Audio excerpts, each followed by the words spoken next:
Bonjour chers amis, je vous souhaite la bienvenue sur cette chaîne qui est donc le Christianisme Céleste TV. C'est une chaîne que j'ai créée donc pour informer, pour former les gens sur l'église du christianisme céleste. Et je veux que nous soyons nombreux à faire ce travail-là, mais pas dans le désordre. Essayer de dire ce qui est vrai, ce qu'on fait dans l'église du christianisme céleste pour que les gens soient heureux, pour servir leur Dieu. Moi, on m'appelle Aoyo Yves Jonas, je suis professeur d'économie et de gestion et je suis chargé de la paroisse Bethléem à Goussainville en France. J'ai d'autres paroisses dans le Bénin, mais ici, nous voulons vous parler donc de la fête de Pâques. Nous avions parlé de la fête des rameaux dans une autre vidéo que vous pouvez voir en haut ici apparaître. Vous pouvez aller regarder. On a parlé de la fête des rameaux qui est l'entrée victorieuse de Jésus-Christ à Jérusalem, qui annonce donc la victoire sur la mort et la résurrection. Aujourd'hui, je m'attaque donc au lavement des pieds pendant la semaine sainte. Pendant la semaine sainte, qui commence juste après la fête des rameaux, il y a des rituels que nous faisons pendant cette semaine sainte-là, que je veux rappeler rapidement pour commencer. Évidemment, la semaine sainte, c'est une semaine de prière, c'est une semaine de jeûne, c'est une semaine où on essaye de prier sincèrement Dieu pour souffrir avec Jésus-Christ qui est en train de subir les pressions, qui est en train de subir l'humiliation, qui est en train de subir les châtiments de nous, hommes et femmes, pour qui il est venu, pour nous sauver de la main de l'esprit satanique, de l'esprit diabolique. Donc cette semaine-là, nous nous concentrons et nous prions pour être en communion avec lui. Pendant qu'il va souffrir pour nous, nous allons être en communion avec lui. Alors, qu'est-ce qu'on fait pendant cette semaine-là? Pendant cette semaine, que nous appelons la semaine sainte, chez les catholiques, c'est plus long. Ils font des carêmes de 40-41 jours. Nous n'avons que 7 jours de jeûne qui est obligatoire dans l'église du christianisme céleste. Et vous pouvez faire le jeûne aux fruits, vous pouvez faire le jeûne à l'eau, vous pouvez faire le jeûne que vous voulez, mais seulement il faut savoir que cette période-là est une période de prière, surtout de concentration et de prière. Alors, dans cette période, lorsque le lundi de Pâques, je parle lundi de Pâques, le lundi après les rameaux commence, dans vos paroisses, il n'y a plus de clochettes. On ne sonne plus de cloches. Mais on ne tape pas non plus dans les mains. Parce que les gens font des tapettes dans les mains pour pouvoir faire le culte. Non. On ne sonne plus de cloches. On ne fait plus de tapettes dans les mains. Voilà. Et puis, on prie. Pendant cette semaine-là, je vous conseille de vous réunir après les prières. En principe, c'est prévu par le Saint-Siège Porte-Novo. Je crois 3 prières, 3 cultes dans la journée. Après vos cultes, dans les intermèdes, vous vous réunissez pour vous exhorter. Racontez les histoires qui sont dans la Bible pour vous réconforter. Ce sera utile pour vous, pour vos prédications après. Préparez donc vos fidèles, ceux qui sont libres, pour qu'ils connaissent la Bible. C'est une pratique qui est conseillée, que je vous conseille vivement de faire. Cette période-là, puis c'est une période de concentration que beaucoup de gens sont à l'église, vous organisez ces exhortations-là, puisque les cours bibliques, les gens, ils n'ont pas le temps toujours de venir, mais c'est une occasion, quand vous êtes en semaine sainte, d'échanger et de faire ces cours-là pour permettre aux gens de connaître la Bible. Parce que mon peuple est détruit parce qu'il manque de connaissances. Je crois que c'est Osée qui nous l'a dit. Donc Osée, chapitre 6, je crois, qui a dit que le peuple est détruit parce qu'il manque de connaissances. Donc pendant cette période-là, profitez pour que les gens connaissent la Bible. Alors, deuxième chose, il faut savoir que pendant cette période, certaines congrégations couvrent les croix. Non, nous, on ne couvre pas de croix. On ne couvre pas, on n'a pas cette pratique-là. Voilà, la croix est toujours là. Donc, tout ce qu'il y a, c'est que on ne sonne plus de cloche, on ne fait plus de tapettes de main, non plus, mais on fait nos prières régulièrement, toutes les 3 heures, et les cultes qui sont proposés par le Saint-Siège, on les exécute. Voilà. Il y a des cultes importants pendant cette semaine. Il y a le jeudi saint. Et le jeudi saint, nous avons le culte du lavement des pieds, qui est un culte très important. Et c'est de ça que je veux vous parler dans cette vidéo, surtout. Nous prenons la Bible et nous lisons Jean chapitre 13, du verset 1 à 17. C'est dans cette partie-là que Jésus lava les pieds de ses apôtres. Et il leur dit que c'est important parce que il est toujours bon que le chef se mette au service de ses ouailles et pour montrer l'exemple. Alors je vous lis, c'est un peu long, mais je suis obligé de lire en totalité pour que vous compreniez, pour que nous fassions un commentaire là-dessus. C'est Jean chapitre 13 de 1 à 17. Avant la fête de Pâques, Jésus, sachant que son heure était venue de passer de ce monde au Père, ayant aimé les siens qui étaient dans le monde, mit le comble à son amour pour eux.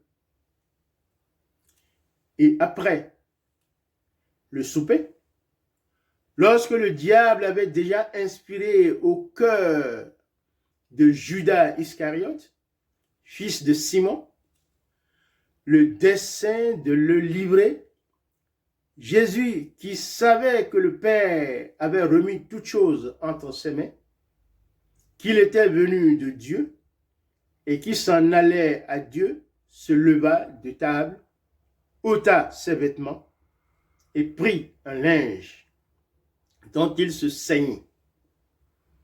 Ensuite, il versa de l'eau dans un bassin et il se mit à laver les pieds des disciples et à les essuyer avec le linge dont il était saint. Donc, il était saint de linge. C'est ça, nos sangles que nous mettons. Et il a commencé donc par essuyer les pieds. Il lave les pieds, il essuie avec sa sangle. Il vint donc à Simon-Pierre.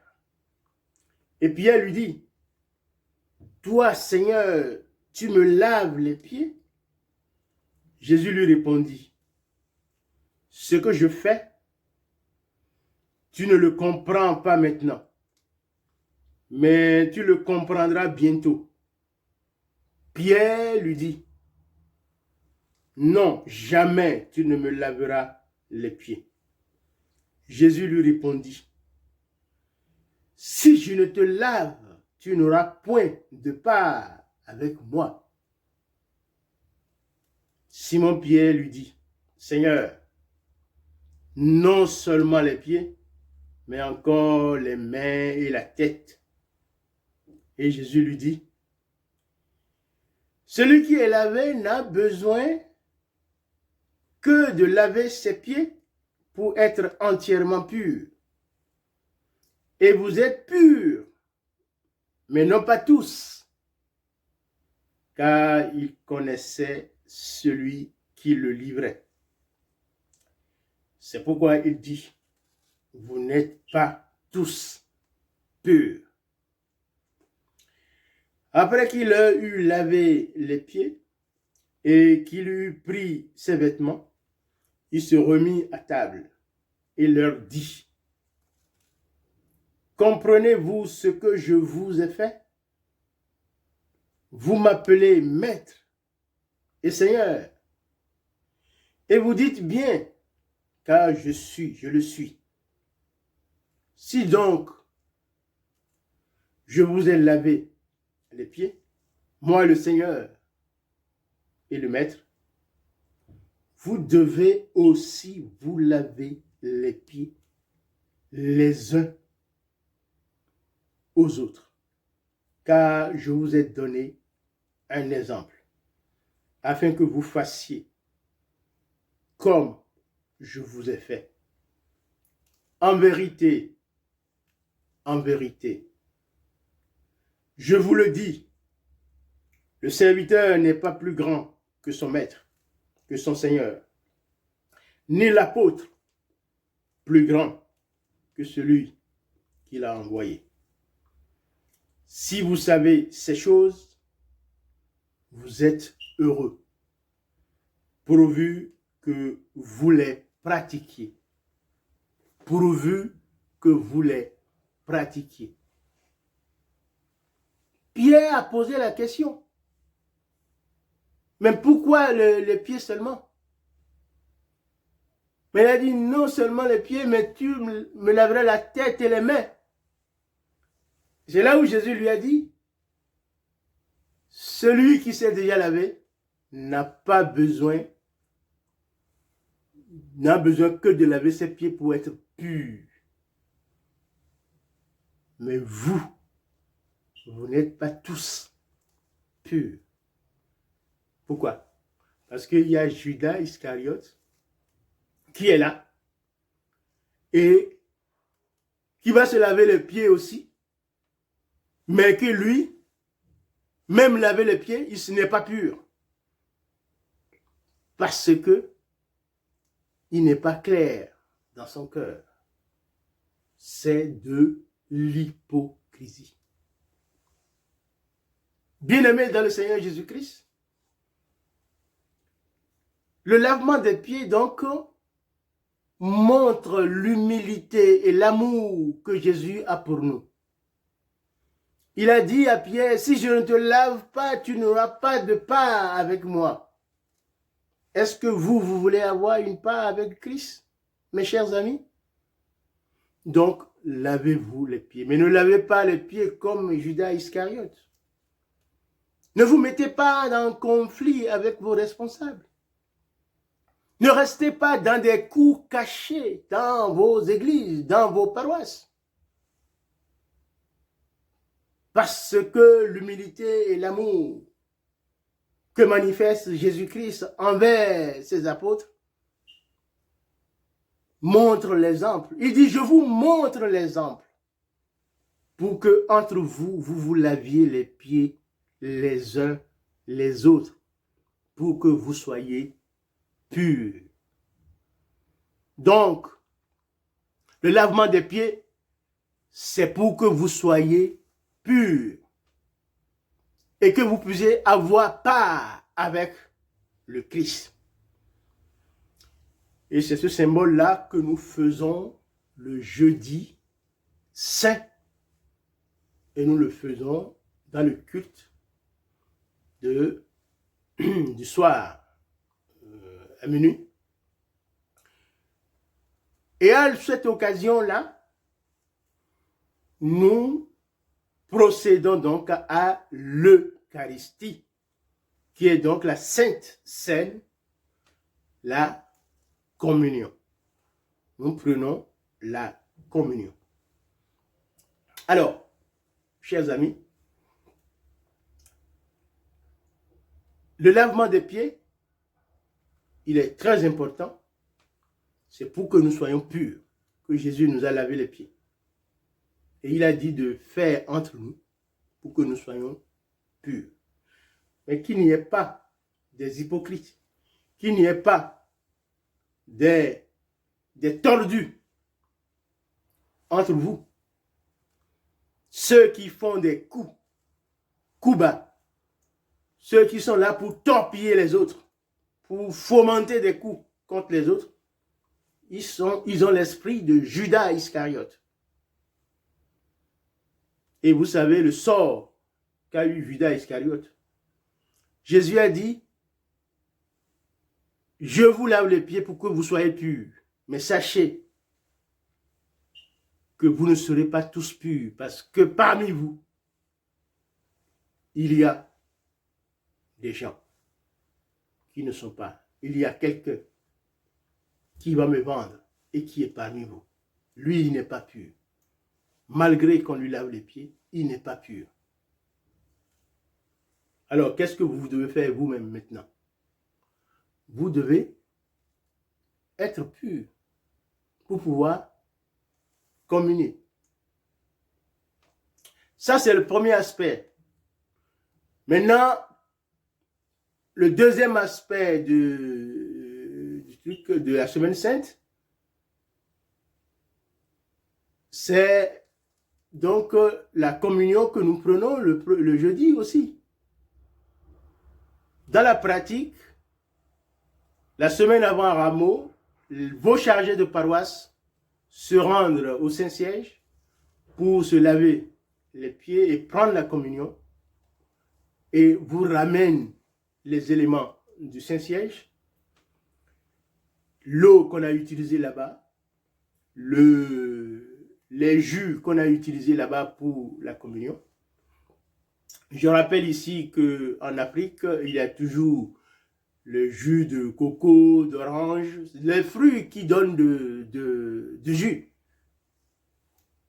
Ces fruits-là sont utilisés en majorité pour pouvoir regrouper les jus pour la communion. Et Jésus a demandé donc de le faire en mémoire de lui. Et chaque année, nous le faisons dans l'église du christianisme céleste.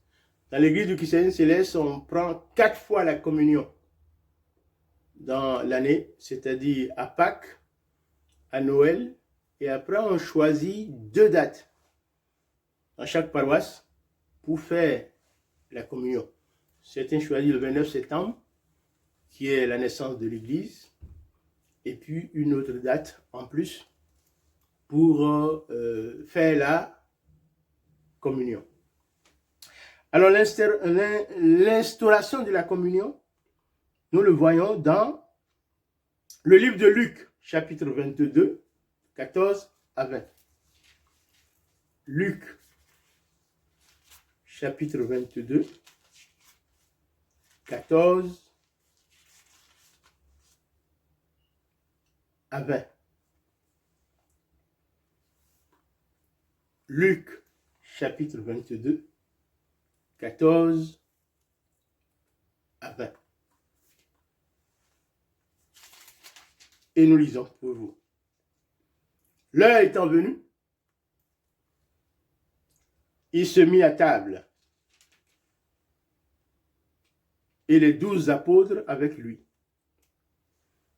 Il leur dit, j'ai désiré vivement de manger cette Pâque avec vous avant de souffrir, car je vous le dis, je ne la mangerai plus jusqu'à ce qu'elle soit accomplie dans le royaume de Dieu.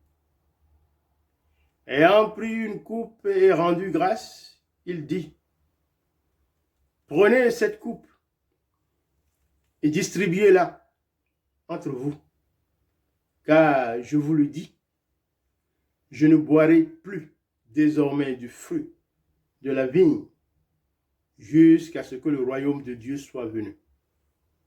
Ensuite, il prit du pain. Et après avoir rendu grâce, il le rompit. Et il leur donna en disant, ceci est mon corps qui est donné pour vous. Faites ceci en mémoire de moi. Il prit de même la coupe après le souper et la leur donna en disant, cette coupe est la nouvelle alliance en mon sang qui est répandu pour vous. Cependant, voici la main de celui qui me livre, qui est avec moi à cette table.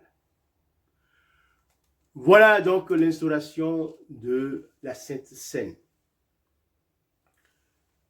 Il va donner le pain, il va donner la coupe et ils vont boire ensemble. Et il a dit, je fais ceci, faites ceci en mémoire de moi, car je ne boirai plus, je ne mangerai plus avec vous jusqu'à ce que le royaume de Dieu revienne. Voilà l'instauration de la communion. On ne peut pas communier avec Christ lorsque on a le cœur chargé, lorsque on a des choses floues dans le cœur, lorsque on n'est pas clair, on n'est pas sincère. Parce que celui qui a donné son corps et son sang pour vous, il l'a fait avec sincérité et amour. Et il a dit, faites-le en mémoire de moi. Chaque fois que vous le faites, vous renouvelez l'alliance avec le Christ. Et c'est ce que nous faisons dans l'église du christianisme céleste. Nous le faisons 4 fois dans l'année, comme je l'ai dit, en mémoire du Seigneur. Et je vous prie d'être sincère lorsque vous voulez faire ces choses. Lorsque vous voulez prendre la communion, soyez sincère. Si vous ne pouvez pas être sincère, si vous avez des choses dans votre cœur, si vous êtes en difficulté avec vos amis, le problème, ce n'est pas de ne pas prendre la communion.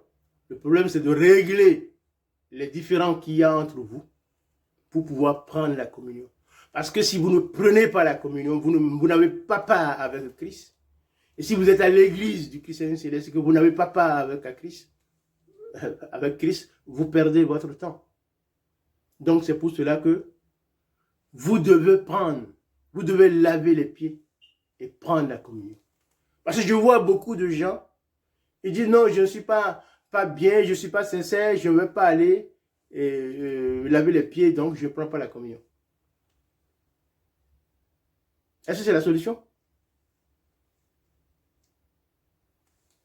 Vous savez donc le mal qui vous ronge et vous êtes incapable de le régler. Et pour cela, vous dites que vous n'avez pas part avec Christ parce que quand vous refusez de vous laver les pieds, c'est que vous refusez l'alliance avec Christ. Et quand vous refusez de prendre la communion, vous refusez l'alliance avec Christ. Mais le fait aussi hypocritement, parce qu'on sait qu'on a des problèmes et pourtant on va prendre la communion, c'est fatal pour vous. Vous vous condamnez simplement. Parce que celui qui prend le corps du Christ, le sang du Christ, dans le péché et se condamne lui-même. C'est pour cela que je vous prie, chers amis, de méditer sur votre vie. L'Église du chrétien céleste peut vous aider à vous en sortir, mais respectez les commandements du Christ. Cette vidéo est terminée. Je l'avais fait simplement pour vous montrer deux aspects, c'est-à-dire le lavement des pieds et donc la communion. Sachez aussi que nous avons le culte au cimetière qui est fait le samedi saint pour rencontrer Jésus pour la résurrection. Et puis, il y a la rencontre le lundi matin à 6 h en Galilée où nous allons rencontrer Jésus qui est ressuscité. Voilà, chers amis, c'est tout pour cette vidéo. Si vous avez des commentaires, mettez là les commentaires en bas de la vidéo. Abonnez-vous à la chaîne. Sachez que j'ai mis dans la description Lumière sur Christian Céleste pour vous, la Constitution bleue pour vous, un document sur l'Église du Christian Céleste que j'ai écrit pour vous. Vous pouvez aller télécharger ces documents dans la description. Sur toutes mes vidéos, je mets ces documents pour l'âge diffusion. Voilà, je vous souhaite une très bonne fête de Pâques. J'ai fait une vidéo sur la fête de Pâques que vous pouvez la voir en haut ici, ça va s'afficher. Vous pouvez aller regarder la fête de Pâques. Que le Seigneur soit avec nous et à très bientôt. C'est Papa Oyo de Paris. À très bientôt. Merci et bonne journée à vous.